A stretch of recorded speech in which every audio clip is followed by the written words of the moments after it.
Good day everyone, I am Donna Ilustrissimo and together with my partner Patricia Sancho we will discuss about the Greek civilization. So what happened during this civilization? From 1800 BC to 300 BC na-develop or na-evolve ang Greek civilization through different stages. The prehistoric Greece, the 2000 BC. Early settlements were on islands and coastal towns. The next one kay ang classical Greek, 1000 BC. Mainland cities emerged. So from island and coastal towns, na-evolve siya or na-develop siya into small group nga gitawag og city-states or polis from Greek word. It was ruled by democratic leaders or monarchs. Due to mountainous terrain, they have limited contact from other city-states. So famous city-states like Argos, Corinth, Sparta, and Athens was introduced. Argos was one of the oldest city-states in ancient Greece.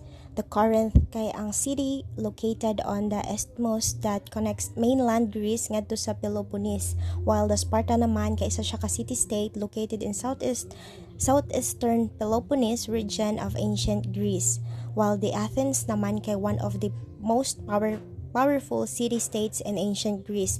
Diri na introduce ang arts, education, and philosophy, which is highly influential siya throughout the European continent.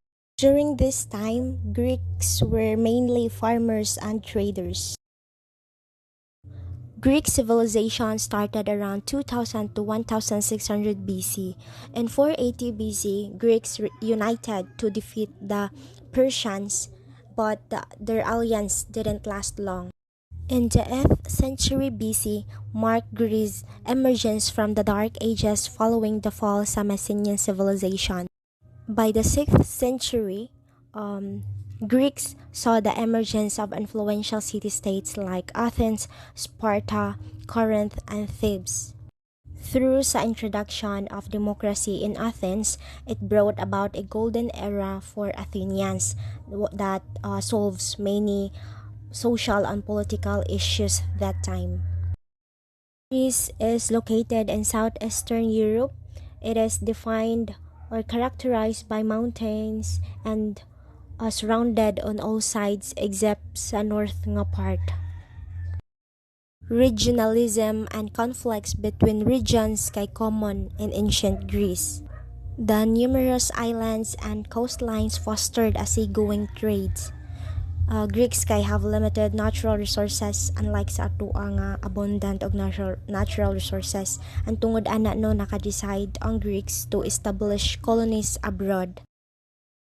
Because of mountain ranges nga maoy nakasagabal sa communication, ang Greeks ni develop og independent city-states. During their time, the Mediterranean Sea kay maoy ga-control sa ilaha nga climate. It cools the air if summer and provide warmth during winter. Around 750 BC, Greeks embarked on a 250-year expansion, establishing colonies sa naglain-laing directions. Their colonization efforts extended as far northeast as present-day Ukraine and Russia, and also included regions like Egypt and Libya.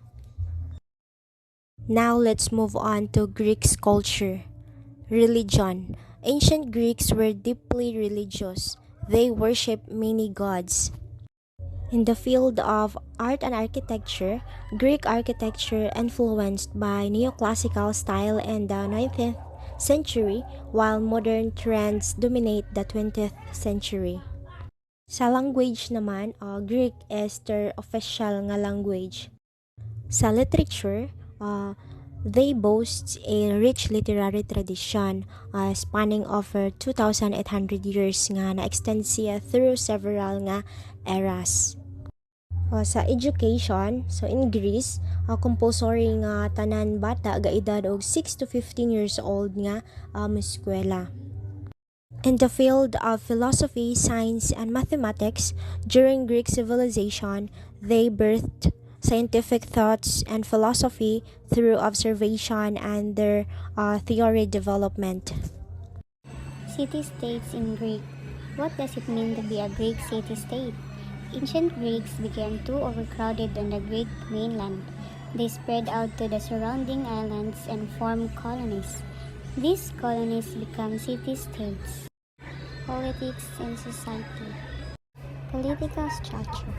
The geography of Greece, divided and subdivided by hills, mountains, and rivers, contribute to the fragmentary nature of ancient Greece. On the other hand, the ancient Greeks had no doubt that they were one people. They had the same religion, same basic culture, and same language. So the geography of Greece, with its hills, mountains, and rivers, led to the fragmentation of ancient Greek city-states. Despite the division, Greeks shared a common religion, culture, and language, which unified them as one people. Government and law. Four major types of government involved in ancient Greece. First is monarchy, rule of a king, limited when an aristocratic council and a popular assembly. Second is oligarchy, or rule of the few, arising when the aristocratic council ousted the king and abolished the assembly. Tyranny, or rule by one who ruled without legal authority, riding to power on the discontent of the lower classes. Tyranny, or rule by one who ruled without legal authority, riding to power on the discontent of the lower classes. Democracy, or rule of the people, the outstanding political achievement of the Greeks. Social structure. Only free, land-owning native-born men could be citizens entitled to the full protection of the law in a city-state. Slaves had no power or status. They had the right to have a family and own property, subject to their master's goodwill and permission. In Greek city-states, only free native-born men who owned land could be citizens with full legal rights. Slaves, on the other hand, had no rights or status and were completely under their master's control. Although slaves could have families and own property, they still needed their master's permissions for everything. Education. For the most Greek history, education was private except in Sparta. Boys went to school at the age of 7 or went to the barracks if they lived in Sparta. Economy. The average daily wage of the Greek worker, which was, in terms of wheat, about 12 kilograms. So in ancient Greece, education was usually private except in Sparta, where it was more collective. Boys started school at age 7 or went to military training in Sparta.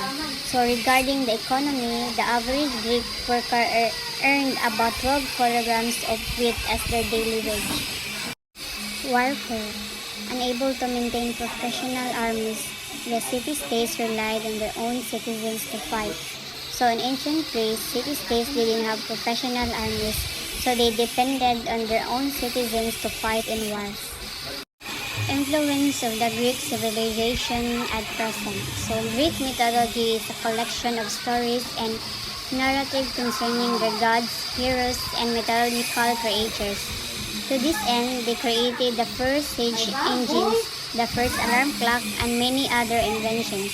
So Greek mythology continues to inspire literature, art, and popular culture today, with its tales of gods, heroes, and mythical creatures captivating audiences worldwide. So additionally, Greek civilization's contributions to technology such as siege engines and alarm clocks laid the foundation for many inventions still used today.